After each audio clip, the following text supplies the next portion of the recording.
ਹਾਂ ਸੱਚ ਹੋਵੈ, ਤੇਰਾ ਕੀਤਾ ਜਾਤੋ ਨਾਹੀ। ਮੈਨੋ ਜੋਗ ਕੀ ਤੋਈ, ਮੈਂ ਨਿਰਗੁਣ ਯਾਰੇ ਕੋ ਗੁਣ ਨਾਹੀ। ਆਪੇ ਤਰਸ ਪਿਓਈ, ਤਰਸ ਪਿਆ ਮਿਹਰਾਮਤ ਹੋਈ। ਸਤਿਗੁਰ ਸੱਜਣ ਮਿਲਿਆ, ਨਾਨਕ ਨਾਮ ਮਿਲੈ ਤਾਂ ਜੀਵਾ। ਤਨ ਮਨ ਥੀਵੈ ਹਰਿਆ, ਸੁਕੋ ਟਲ ਗੁਰ ਸੇਵੀਐ। ਐਨਸ ਸਹਿਜ ਸੁਭਾਏ, ਦਰਸ਼ਨ ਪਰਸੈ ਗੁਰੂ ਕੈ। ਜਨਮ ਮਰਨ ਦੁਖ ਜਾਏ, ਹੋਵੈ ਸਿਫਤ ਖਸਮਦੀ। ਢੋਰੇ ਹਰਸੋਂ ਕੁਰਸੋਂ ਝਟੀਐ, ਤੁਧ ਡਿਠੇ ਸੱਚੇ ਪਾਤਸ਼ਾਹ। ਮਲ ਜਨਮ ਜਨਮ ਦੀ ਕਟੀਐ, ਤੁਧ ਡਿਠੇ ਸੱਚੇ ਪਾਤਸ਼ਾਹ। ਮਲ ਜਨਮ ਜਨਮ ਦੀ ਕਟੀਐ। ਸਤਨਾਮ ਸ੍ਰੀ ਵਾਹਿਗੁਰੂ ਸਾਹਿਬ ਜੀਓ। 12 ਮਹਾ ਮਾਝ ਮਹੱਲਾ ਪੰਜਵਾਂ। ਘਰ ਚੌਥਾ। ਇੱਕ ਓੰਕਾਰ ਸਤਿਗੁਰ ਪ੍ਰਸਾਦ। ਕਿਰਤ ਕਰਮ ਕੇ ਵਿਛੜੈ, ਕਰ ਕਿਰਪਾ ਮੇਲੋ ਰਾਮ। ਚਾਰ ਕੁੰਟ ਦਾ ਦਿਸ ਭ੍ਰਮੈ, ਥਕ ਆਏ ਪ੍ਰਭ ਕੀ ਸਾਮ। ਕਿਰਤ ਕਰਮ ਕੇ ਵਿਛੜੈ, ਕਰ ਕਿਰਪਾ ਮੇਲੋ ਰਾਮ। ਚਾਰ ਕੁੰਟ ਦਾ ਦਿਸ ਭ੍ਰਮੈ, ਥਕ ਆਏ ਪ੍ਰਭ ਕੀ ਸਾਮ। ਤੈਨੂੰ ਤੈ ਬਾਹਰੀ, ਕਿਤੇ ਨ ਆਵੈ ਕਾਮ। ਜਲ ਬਿਨ ਸਾਖ ਕੁਮਲਾਵਤੀ, ਉਪਜੈ ਨਾਹੀ ਦਾਮ। ਹਰ ਨਾਹ ਨ ਮਿਲਿਐ ਸਾਜਣੈ, ਕਤ ਪਾਈਏ ਬਿਸਰਾਮ। ਜਿਤ ਘਰ ਹਰ ਕੰਤ ਨਾ ਪ੍ਰਗਟੇ, ਪਾਠ ਨਗਰ ਸੇ ਗ੍ਰਾਮ। ਸਰਬ ਸਿੰਗਾਰ ਤੰਬੋਲ ਰਸ, ਸਣ ਦੇਹੀ ਸਭ ਖਾਮ। ਪ੍ਰਭ ਸੁਆਮੀ ਕੰਤ ਵਿਹੂਣੀਆ, ਮੀਤ ਸੱਜਣ ਸਭ ਜਾਮ। ਨਾਨਕ ਕੀ ਬੇਨੰਤੀਆਂ, ਕਰ ਕਿਰਪਾ ਦੀਜੈ ਨਾਮ। ਹਰ ਮੇਲੋ ਸੁਆਮੀ ਸੰਗ ਪ੍ਰਭ, ਜਿਸ ਕਾ ਨਿਹਚਲ ਧਾਮ। ਵਾਹਿਗੁਰੂ ਜੀ ਕਾ ਖਾਲਸਾ, ਵਾਹਿਗੁਰੂ ਜੀ ਕੀ ਫਤਿਹ। ਸਾਹਿਬ ਸਤਿਗੁਰੂ ਸ੍ਰੀ ਗੁਰੂ ਗ੍ਰੰਥ ਸਾਹਿਬ ਜੀਆਂ ਦੀ ਪਵਿੱਤਰ ਪਾਵਨ ਹਜ਼ੂਰੀ ਦਾ ਆਨੰਦ ਮਾਣ ਰਹੀ ਗੁਰੂ ਕੀ ਸੰਗਤ। ਆਪ ਸੰਗਤਾਂ ਨੇ ਸਤਿਗੁਰਾਂ ਦੇ ਦਰਬਾਰ ਵਿੱਚ ਸੁਸ਼ੋਭਿਤ ਹੁੰਦਿਆਂ ਹੋਇਆ ਸਤਿਗੁਰਾਂ ਦੀ ਗੁਰਬਾਣੀ ਦੇ ਰਸ ਭਿੰਨੇ ਕੀਰਤਨ ਆਪ ਸੰਗਤਾਂ ਨੇ ਅੰਮ੍ਰਿਤ ਵੇਲੇ ਤੋਂ ਸਤਿਗੁਰਾਂ ਦੇ ਪ੍ਰਕਾਸ਼ਮਾਨ ਹੁੰਦਿਆਂ ਦਰਸ਼ਨ ਦਿਦਾਰੇ ਪ੍ਰਾਪਤ ਕੀਤੇ ਨੇ। ਗੁਰਬਾਣੀ ਦੇ ਨਿਤਨੇਮ ਦੇ ਨਾਲ ਨਾਲ ਅੱਜ ਸਾਨੂੰ 12 ਮਾਹ ਗੁਰਬਾਣੀ ਦਾ ਜੋ ਪਾਠ ਹੈ ਉਹ ਪ੍ਰਾਪਤ ਹੋਇਆ। ਅੱਜ ਚੇਤਰ ਮਹੀਨੇ ਦੀ ਜੋ ਸੰਗਰਾਂਦ ਹੈ, ਚੇਤ ਮਹੀਨੇ ਦੀ ਜੋ ਸੰਗਰਾਂਦ ਹੈ, ਤਿਸ ਦੀ ਪ੍ਰਾਰੰਭਤਾ ਹੋਈ ਹੈ। ਔਰ ਇਸ ਮਹੀਨੇ ਦੇ ਨਾਲ ਨਾਲ ਅੱਜ ਸਾਨੂੰ ਇਹ ਨਵਾਂ ਸਾਲ ਜਿਹੜਾ ਹੈ ਖਾਲਸੇ ਦਾ, ਇਹ ਸਾਨੂੰ ਪ੍ਰਾਪਤ ਹੋ ਰਿਹਾ। ਸੋ ਜਿਵੇਂ ਆਪਾਂ ਈਸਾਈ ਮਤ ਦੇ ਮੁਤਾਬਕ 1 ਜਨਵਰੀ ਨੂੰ ਨਵਾਂ ਸਾਲ ਮੰਨਿਆ ਜਾਂਦਾ ਹੈ। ਜੋ ਪੈਗੰਬਰ ਈਸਾ ਹੈ ਉਹਦੇ ਜਨਮ ਦਿਨ ਦੇ ਸੰਬੰਧ ਵਿੱਚ ਜਿਹੜਾ ਈਸਵੀ ਕੈਲੰਡਰ ਹੈ ਉਹਦੇ ਮੁਤਾਬਕ ਤਮਾਮ ਦੇਸ਼ ਜਿਹੜੇ ਨੇ 1 ਜਨਵਰੀ ਨੂੰ ਨਵਾਂ ਸਾਲ ਮਨਾਉਂਦੇ ਨੇ। ਪਰ ਗੁਰੂ ਪਾਤਸ਼ਾਹ ਮਹਾਰਾਜ ਜੀਆਂ ਨੇ ਜਿਹੜੇ ਸਾਨੂੰ ਇਹ ਦਿਨ ਬਖਸ਼ਿਸ਼ ਕੀਤੇ ਨੇ, ਅਤੇ ਗੁਰੂ ਅਰਜਨ ਦੇਵ ਮਹਾਰਾਜ ਜੀਆਂ ਨੇ ਜਿਹੜੀ ਬਾਣੀ ਰਚੀ ਹੈ, ਇਹ 1 ਚੇਤਰ ਤੋਂ ਇਹ 12 ਮਹੀਨਿਆਂ ਦਾ ਉਪਦੇਸ਼ ਮਹਾਰਾਜ ਨੇ ਸ਼ੁਰੂ ਕੀਤਾ। 1 ਚੇਤਰ ਦਾ ਦਿਨ ਇਹ ਸਾਡਾ ਨਵਾਂ ਸਾਲ ਹੈ। ਜੋ ਦੇਸੀ ਕੈਲੰਡਰ ਹੈ ਨਾ ਸਾਡੇ ਮਤ ਦਾ, ਉਹਦੇ ਮੁਤਾਬਕ ਅੱਜ ਸਾਨੂੰ ਨਵਾਂ ਸਾਲ ਪ੍ਰਾਪਤ ਹੋਇਆ। ਇਹ ਮਹੀਨਾ ਔਰ ਇਹ ਸਾਲ ਮਹਾਰਾਜ ਕਿਰਪਾ ਕਰਨ ਸਾਡੇ ਘਰਾਂ ਵਾਸਤੇ, ਸਾਡੇ ਪਰਿਵਾਰਾਂ ਵਾਸਤੇ ਮਹਾਰਾਜ ਜੀ ਨਾਮ ਦੀ ਦਾਤ ਬਖਸ਼ਿਸ਼ ਕਰਦਿਆਂ ਹੋਇਆਂ ਚੜ੍ਹਦੀ ਕਲਾ ਦੇ ਵਿੱਚ ਇਹ ਬਤੀਤ ਕਰਵਾਉਣ। ਇਹ ਸਾਡੇ 'ਤੇ ਪਾਤਸ਼ਾਹ ਨੇ ਰਹਿਮਤ ਕਰਨੀ, ਇਹ ਅਸੀਂ ਅਰਦਾਸ ਕਰਾਂਗੇ। ਆਪ ਸੰਗਤਾਂ ਨੇ 12 ਮਾਹ ਗੁਰਬਾਣੀ ਦੇ ਪਾਠ ਸਰਵਣ ਕੀਤੇ ਨੇ, ਉਪਰੰਤ ਗੁਰਬਾਣੀ ਦੇ ਕੀਰਤਨ ਆਪਾਂ ਸਰਵਣ ਕੀਤੇ। ਇਸ ਵੇਲੇ ਜੋ ਸਾਨੂੰ ਮਹੀਨਾ ਪ੍ਰਾਪਤ ਹੋ ਰਿਹਾ ਉਸ ਦੀ ਕਥਾ ਵਿਚਾਰ ਆਪਾਂ ਸਰਵਣ ਕਰਾਂਗੇ ਕਿ ਇਹ ਮਹੀਨਾ ਸਾਨੂੰ ਕਿਵੇਂ ਬਤੀਤ ਕਰਨਾ ਚਾਹੀਦਾ ਅਤੇ ਸਾਨੂੰ ਸਤਿਗੁਰਾਂ ਦੇ ਅੱਗੇ ਬੇਨਤੀ ਕਿਵੇਂ ਕਰਨੀ ਚਾਹੀਦੀ ਹੈ। ਇਹ ਸਾਰੀਆਂ ਜਿਹੜੀਆਂ ਅਰਦਾਸਾਂ ਹਨ, ਬੇਨਤੀਆਂ ਹਨ, ਅੱਜ ਆਪਾਂ ਸਤਿਗੁਰਾਂ ਦੇ ਚਰਨਾਂ ਵਿੱਚ ਕਰਾਂਗੇ। ਆਓ ਆਪਣੇ ਮਨ ਦੇ ਧਿਆਨ ਨੂੰ ਟਿਕਾਓ, ਬੜੀ ਭਾਵਨਾ ਦੇ ਨਾਲ ਸਤਿਗੁਰਾਂ ਦੇ ਅੰਮ੍ਰਿਤ ਬਚਨ ਆਪਾਂ ਸਰਵਣ ਕਰੀਏ। ਮਿਲ ਕੇ ਆਖੀਏ ਸਤਿਨਾਮ ਸ੍ਰੀ ਵਾਹਿਗੁਰੂ ਸਾਹਿਬ ਜੀ। ਸਤਿਨਾਮ ਸ੍ਰੀ ਵਾਹਿਗੁਰੂ ਸਾਹਿਬ ਜੀਓ। ਮਾਝ ਮਹੱਲਾ ਪੰਜਵਾਂ। ਘਰ ਚੌਥਾ। ਇੱਕ ਓਂਕਾਰ ਸਤਿਗੁਰ ਪ੍ਰਸਾਦ। ਮਾਝ ਰਾਗ ਦਾ ਨਾਮ ਹੈ। ਇਸ ਬਾਣੀ ਨੂੰ ਗੁਰੂ ਗ੍ਰੰਥ ਸਾਹਿਬ ਦੇ ਅੰਦਰ 133 ਅੰਗ ਦੇ ਉੱਪਰ ਗੁਰੂ ਅਰਜਨ ਦੇਵ ਮਹਾਰਾਜ ਜੀ ਨੇ ਅੰਕਿਤ ਕੀਤਾ, ਲਿਖਵਾਇਆ ਹੈ। ਮਾਝ ਰਾਗ ਦੇ ਵਿੱਚ ਇਹ ਬਾਣੀ ਉਚਾਰੀ ਹੈ। 5ਵੇਂ ਪਾਤਸ਼ਾਹ ਸ਼ਹੀਦਾਂ ਦੇ ਸਰਤਾਜ ਇਸ ਬਾਣੀ ਨੂੰ ਰਚਣ ਵਾਲੇ ਨੇ। ਚੌਥੇ ਘਰ ਦੇ ਅੰਦਰ ਇਸ ਗੁਰਬਾਣੀ ਨੂੰ ਗਾਉਣ ਦਾ, ਇਸ ਰਾਗ ਨੂੰ ਪੜ੍ਹਨ ਦਾ ਹੁਕਮ ਹੈ। ਸਤਿਗੁਰੂ ਜੀ ਮੰਗਲਾਚਰਨ ਕਰਦੇ ਪਰਮੇਸ਼ਰ ਇੱਕ ਹੈ। ਓਅੰਕਾਰ ਪਰਮਾਤਮਾ ਦੇ ਨਾਮ ਤੇ ਕਈ ਨੇ, ਪਰ ਉਹਨਾਂ ਕਈ ਨਾਮਾਂ ਦੇ ਵਿੱਚੋਂ ਜਿਹੜਾ ਸ਼੍ਰੋਮਣੀ ਨਾਮ ਹੈ ਉਹ ਨਾਮ ਹੈ ਓਅੰਕਾਰ। ਓਅੰਕਾਰ ਪਰਮਾਤਮਾ ਏਕਾ ਲਾ ਕੇ ਮਹਾਰਾਜ ਨੇ ਆਖਿਆ ਇੱਕ ਹੈ। ਸਾਹਿਬ ਮੇਰਾ ਏਕੋ ਹੈ, ਏਕੋ ਹੈ ਭਾਈ ਏਕੋ ਹੈ। ਗੁਰਬਾਣੀ ਦਾ ਫਰਮਾਨ ਹੈ ਪਰਮਾਤਮਾ ਇੱਕ ਹੀ ਹੈ। ਸਭਨਾ ਜੀਆਂ ਕਾ ਇੱਕ ਦਾਤਾ, ਦੇਣ ਵਾਲਾ ਇੱਕੋ ਹੀ ਹੈ। ਜਾਚਕ ਅਨੇਕ ਸੋ ਏਕ ਦਵਈਆ। 10ਵੇਂ ਪਾਤਸ਼ਾਹ ਨੇ ਵੀ ਲਿਖਿਆ, ਆਪਾਂ ਸਵਈਏ ਬਾਣੀ ਪੜ੍ਹਦੇ ਹਾਂ। ਮੰਗਣ ਵਾਲੇ ਤੇ ਲੱਖਾਂ ਕਰੋੜਾਂ ਨੇ, ਮੰਗਣ ਵਾਲਿਆਂ ਦੀ ਗਿਣਤੀ ਕੋਈ ਨਹੀਂ ਹੈ, ਪਤਾ ਨਹੀਂ ਕਿੰਨੇ ਕੁ ਮੰਗਦੇ ਪਏ, ਪਰ ਏਕ ਦਵਈਆ, ਦੇਣ ਵਾਲਾ ਇੱਕੋ ਹੀ ਹੈ। ਇੱਥੇ ਮਹਾਰਾਜ ਨੇ ਲਿਖਿਆ ਇੱਕ ਓਅੰਕਾਰ, ਪਰਮਾਤਮਾ ਇੱਕ ਹੈ। ਸਤਿਗੁਰ ਪ੍ਰਸਾਦ, ਜੇ ਗੁਰੂ ਦੀ ਖੁਸ਼ੀ ਲਵੇਂਗਾ, ਗੁਰੂ ਦੀ ਪ੍ਰਸੰਨਤਾ ਲਵੇਂਗਾ ਤੇ ਤੈਨੂੰ ਉਹਦੀ ਪ੍ਰਾਪਤੀ ਹੋਵੇਗੀ। ਤਾਂ ਹੋਵੇਗੀ ਜੇ ਗੁਰੂ ਨੂੰ ਪ੍ਰਸੰਨ ਕਰ ਲਵੇਂਗਾ। ਗੁਰੂ ਤੋਂ ਬਲਿਹਾਰ ਜਾ, ਗੁਰੂ ਤੋਂ ਸਦਕੇ ਜਾ, ਗੁਰੂ ਤੋਂ ਵਾਰਨੇ ਜਾਣਾ ਕਰ, ਤਾਂ ਕਿ ਤੈਨੂੰ ਗੁਰੂ ਉਹਦੀ ਪ੍ਰਾਪਤੀ ਕਰਵਾ ਦੇਵੇ। ਗੁਰੂ ਅਰਜਨ ਦੇਵ ਮਹਾਰਾਜ ਜੀ ਗੁਰੂ ਕਾ ਬਾਗ ਸਥਾਨ ਹੈ ਅੰਮ੍ਰਿਤਸਰ ਦੇ ਅੰਦਰ, ਉੱਥੇ ਬੈਠੇ ਹੋਏ ਬੇਅੰਤ ਸੰਗਤਾਂ ਮਹਾਰਾਜ ਦੇ ਦਰਸ਼ਨ ਕਰਦੀਆਂ, ਬਚਨ ਬਲਾਸ ਸਰਵਨ ਕਰਦੀਆਂ, ਆਪਣਾ ਭਲਾ ਕਰ ਰਹੀਆਂ। ਉਹਨਾਂ ਸੰਗਤਾਂ ਦੇ ਵਿੱਚ ਇੱਕ ਪੜ੍ਹਿਆ ਹੋਇਆ, ਸੰਸਕ੍ਰਿਤ ਵਿਦਿਆ ਪੜ੍ਹਿਆ ਹੋਇਆ ਪੰਡਤ ਆਇਆ, ਮਹਾਰਾਜ ਜੀਆਂ ਨੂੰ ਨਮਸਕਾਰ ਕੀਤੀ। ਕਹਿਣ ਲੱਗਾ, ਮਹਾਰਾਜ ਤੁਹਾਡੀ ਸੰਗਤ ਇਹੋ ਜਿਹੀ ਹੈ, ਜਿਹੜਾ ਵੀ ਕੋਈ ਭਾਵਨਾ ਲੈ ਕੇ ਆਉਂਦਾ ਉਹਦੀ ਭਾਵਨਾ ਸੰਗਤ ਵਿੱਚੋਂ ਪੂਰੀ ਹੁੰਦੀ ਹੈ। ਤੁਹਾਡੀ ਸੰਗਤ ਵਿੱਚੋਂ ਖਾਲੀ ਕੋਈ ਨਹੀਂ ਜਾਂਦਾ। ਮਹਾਰਾਜ ਮੈਂ ਵੀ ਇੱਕ ਭਾਵਨਾ ਲੈ ਕੇ ਆਇਆ।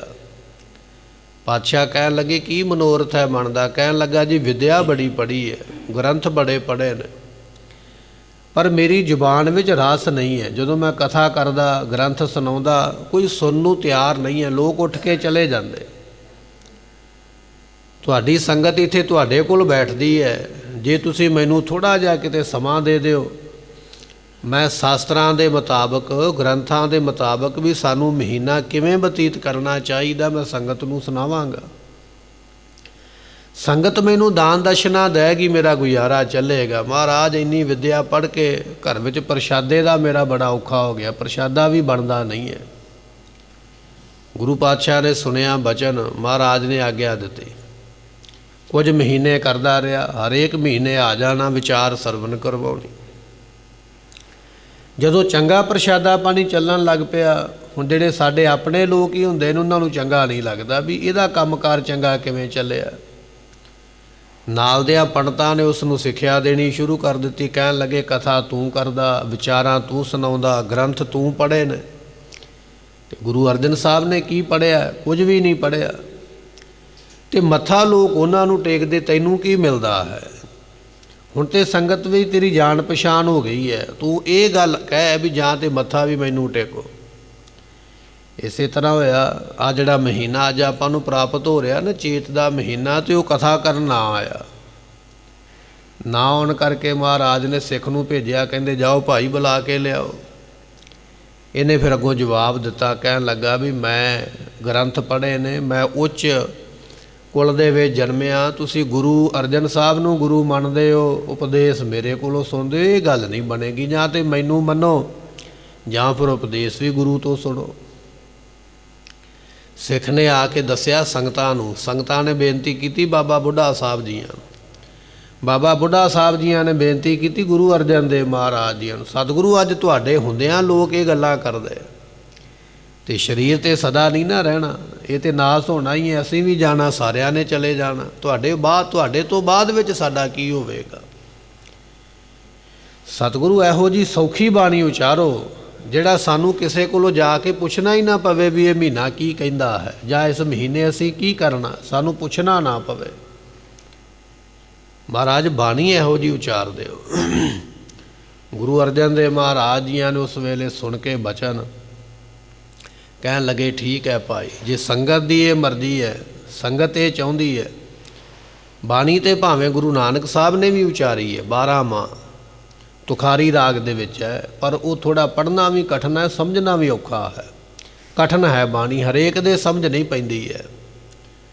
ਇੱਥੇ ਫਿਰ ਮਾਝ ਰਾਗ ਦੇ ਵਿੱਚ ਬੜੀ ਸੌਖੀ ਬਾਣੀ ਮਹਾਰਾਜ ਨੇ ਉਚਾਰੀ ਹੈ। ਜਦੋਂ ਅਸੀਂ ਪੜ੍ਹਾਂਗੇ ਨਾ, ਸਾਨੂੰ ਆਪਣੇ ਆਪ ਇਹਦਾ ਭਾਵ ਸਮਝ ਲੱਗੇਗਾ ਵੀ ਇਹ ਬਾਣੀ ਕੀ ਕਹਿ ਰਹੀ ਹੈ।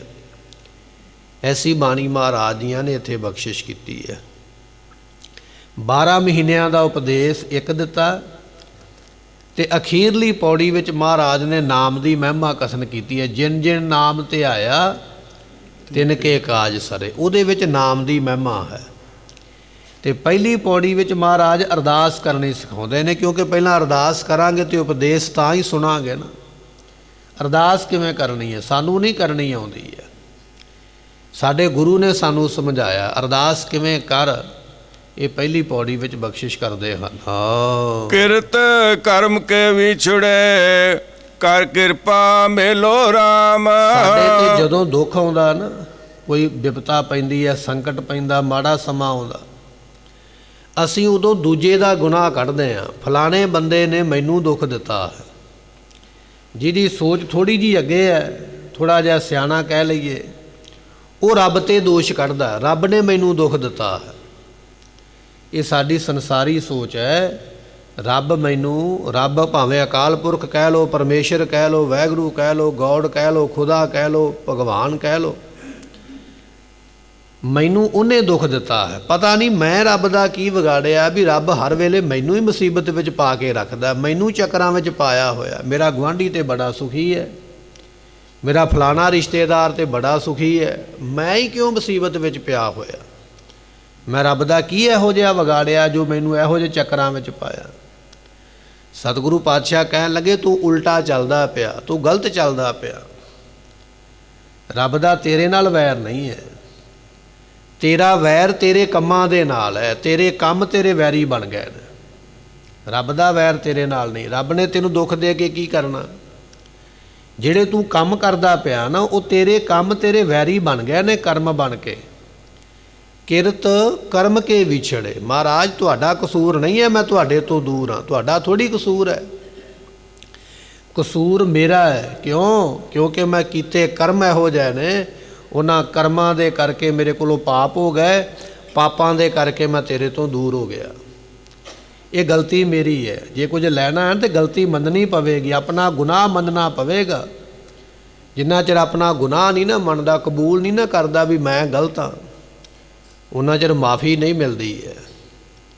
ਮਾਫੀ ਤਾਂ ਮਿਲੇਗੀ ਕਿਰਤ ਕਰਮ ਕੇ ਵਿਛੜੇ, ਕਮਾਏ ਹੋਏ ਕਰਮਾਂ ਦੇ ਕਰਕੇ ਪ੍ਰਮਾਤਮਾ ਮੈਂ ਤੇਰੇ ਨਾਲੋਂ ਵਿਛੜ ਗਿਆ ਹਾਂ, ਮੈਂ ਤੇਰੇ ਤੋਂ ਦੂਰ ਹੋ ਗਿਆ ਹਾਂ। ਹੁਣ ਦੂਰ ਤੇ ਮੈਂ ਹੋ ਗਿਆ, ਪਰ ਹੁਣ ਅੱਗੇ ਕੀ ਹੋਵੇ? ਕਰ ਕਿਰਪਾ ਮੇਲੋ ਰਾਮ, ਤੁਸੀਂ ਮੈਨੂੰ ਆਪਣੇ ਨਾਲ ਮੇਲੋ। ਹੁਣ ਮੇਰੇ ਵਿੱਚ ਇੰਨੀ ਸਮਰੱਥਾ ਨਹੀਂ ਕਿ ਮੈਂ ਤੁਹਾਨੂੰ ਮਿਲ ਸਕਾਂ। ਨਿਖੜ ਤੇ ਗਿਆ ਆਪਣੇ ਪਾਪ ਕਰਮਾਂ ਕਰਕੇ।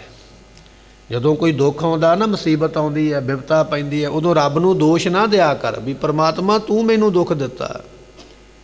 ਉਦੋਂ ਇਹ ਗੱਲ ਸਮਝ ਲਿਆ ਕਰ ਵੀ ਇਹ ਦੁੱਖ ਮੇਰੇ ਕਰਮਾਂ ਦਾ ਹੈ, ਮੈਂ ਮਾੜਾ ਕਰਮ ਕੀਤਾ, ਉਹ ਮੇਰੇ ਅੱਗੇ ਆ ਗਿਆ।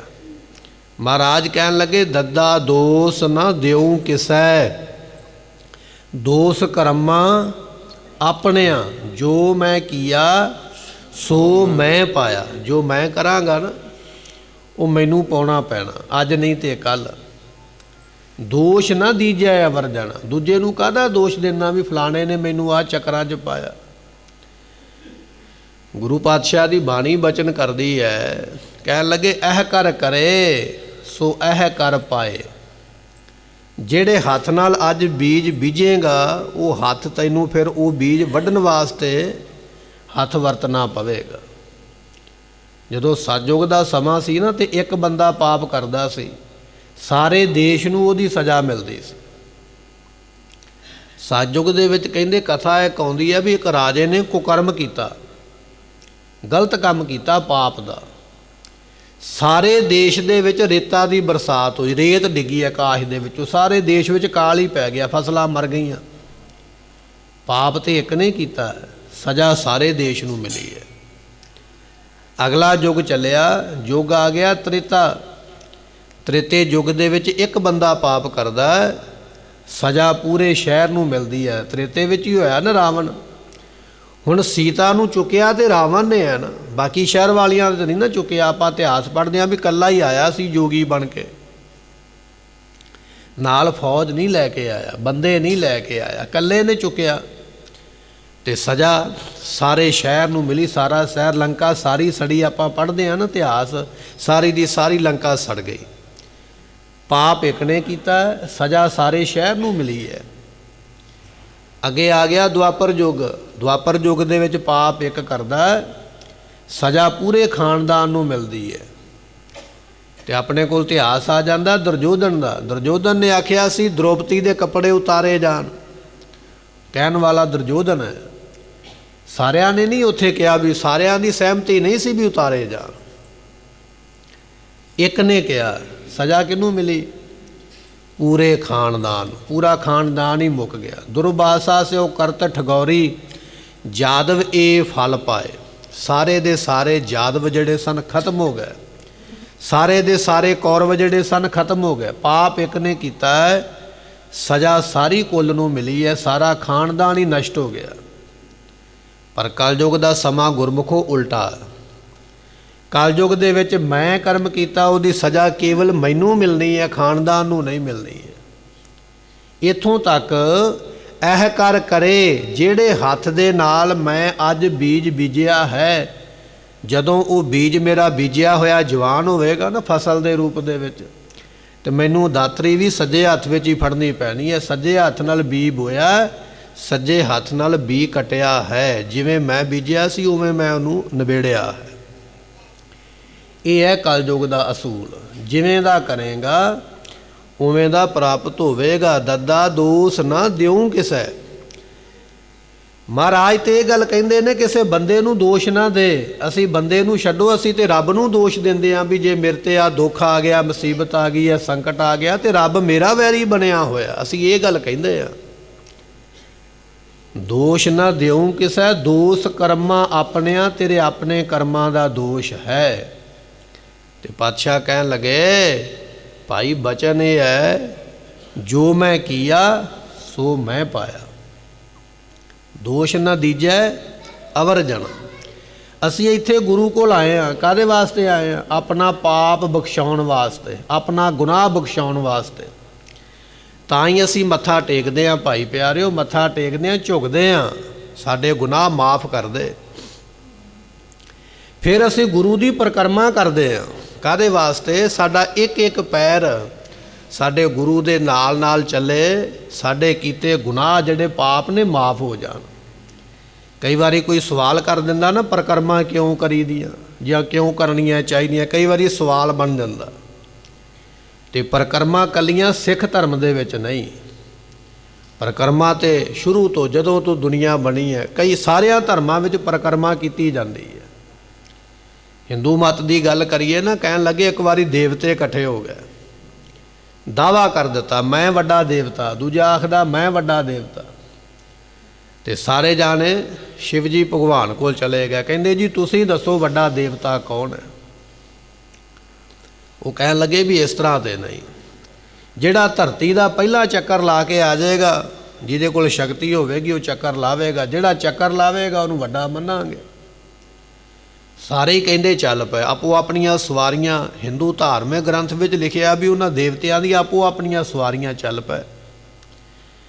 ਸਾਰਿਆਂ ਤੋਂ ਪਿੱਛੇ ਰਹਿ ਗਿਆ ਗਣੇਸ਼, ਉਹਦੇ ਕੋਲ ਸਵਾਰੀ ਕਹਿੰਦੇ ਚੂਹੇ ਦੀ ਹੈ। ਸਾਰਿਆਂ ਨੇ ਆਪਣੇ ਹੱਥਾਂ ਵਿੱਚ ਬੀਜ ਲੈ ਲਿਆ, ਕਿਸੇ ਨੇ ਕਣਕ ਦਾ ਬੀਜ, ਕਿਸੇ ਨੇ ਜੌਂ ਦਾ ਬੀਜ, ਕਿਸੇ ਨੇ ਮੱਕੀ ਦਾ ਬੀਜ, ਕਿਸੇ ਨੇ ਸਰੋਂ ਦਾ ਬੀਜ। ਉਹ ਨਿਸ਼ਾਨੀ ਸੀ ਵੀ ਜਿਹੜਾ ਲੰਘਦਾ ਜਾਵੇ ਉਹ ਬੀਜ ਸੁੱਟਦਾ ਜਾਵੇ, ਤਾਂ ਕਿ ਦੂਜਿਆਂ ਨੂੰ ਪਤਾ ਲੱਗੇ ਵੀ ਫਲਾਣਾ ਇੱਥੋਂ ਲੰਘਿਆ। ਜਦੋਂ ਗਣੇਸ਼ ਚੱਲਣ ਲੱਗਾ ਤੇ ਮਨ ਵਿੱਚ ਸੋਚਦਾ ਵੀ ਮੈਂ ਤੇ ਪਿੱਛੇ ਰਹਿ ਗਿਆ, ਉਹ ਤੇ ਪਹਿਲਾਂ ਆ ਜਾਣਗੇ ਮੇਰੇ ਨਾਲੋਂ। ਆਪਣੀ ਮਾਤਾ ਨੂੰ ਮੱਥਾ ਟੇਕ ਕੇ ਪੁੱਛਦਾ, ਕਹਿਣ ਲੱਗਾ ਮੈਂ ਕੀ ਕਰਾਂ, ਮੈਂ ਆਉਣਾ ਵੀ ਪਹਿਲਾਂ ਚਾਹੁੰਦਾ ਹਾਂ, ਤਾਂ ਮੈਨੂੰ ਦੱਸੋ ਵੀ ਤਰੀਕਾ ਕੀ ਹੈ।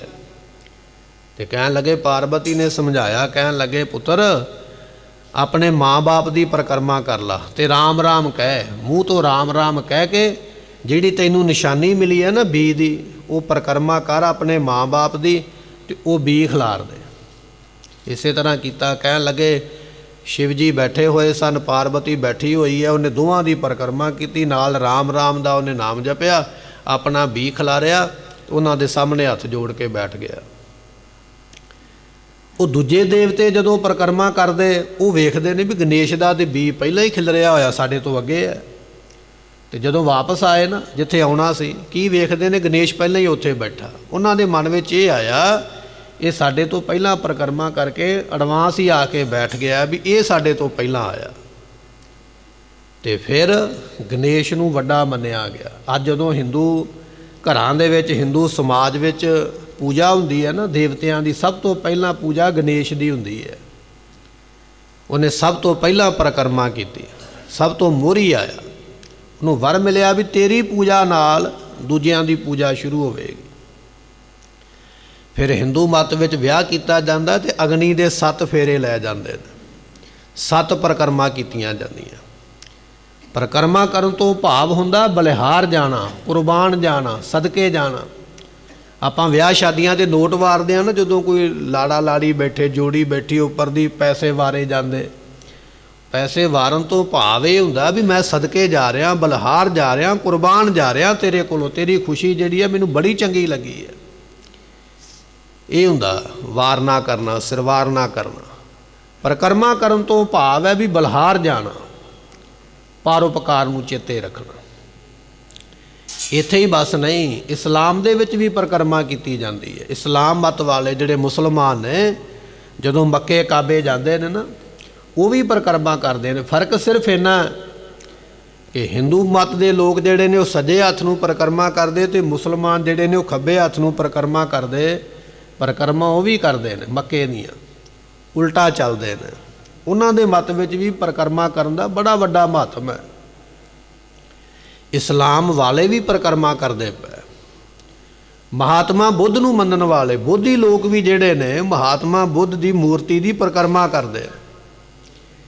ਇੱਥੇ ਹੀ ਬਸ ਨਹੀਂ ਗੁਰਮੁਖੋ, ਇਹ ਜਿੰਨਾ ਬ੍ਰਹਿਮੰਡ ਹੈ ਨਾ, ਜੇ ਸਾਇੰਸ ਦੀ ਗੱਲ ਮੰਨੀਏ ਤੇ ਸਾਇੰਸ ਇਹ ਗੱਲ ਕਹਿੰਦੀ ਹੈ ਬ੍ਰਹਿਮੰਡ ਵੀ ਪਰਿਕਰਮਾ ਕਰਦਾ ਪਿਆ। ਜਿੰਨੇ ਗ੍ਰਹਿ ਨੇ ਨਾ, ਭਾਵੇਂ ਧਰਤੀ ਹੈ, ਸੂਰਜ ਹੈ, ਚੰਦਰਮਾ, ਮੰਗਲ ਗ੍ਰਹਿ ਹੈ, ਸ਼ਨੀ ਗ੍ਰਹਿ ਹੈ, ਇਹਨਾਂ ਸਾਰਿਆਂ ਦਾ ਵੀ ਉੱਪਰ ਅੰਤਰਿਕਸ਼ ਦੇ ਵਿੱਚ ਗੇੜਾ ਬਣਿਆ ਹੋਇਆ। ਇਹ ਵੀ ਖੱਬੇ ਪਾਸੇ ਤੋਂ ਸੱਜੇ ਪਾਸੇ ਨੂੰ ਚੱਲਦੇ ਨੇ, ਇਹ ਵੀ ਪਰਿਕਰਮਾ ਕਰਦੇ ਪਏ।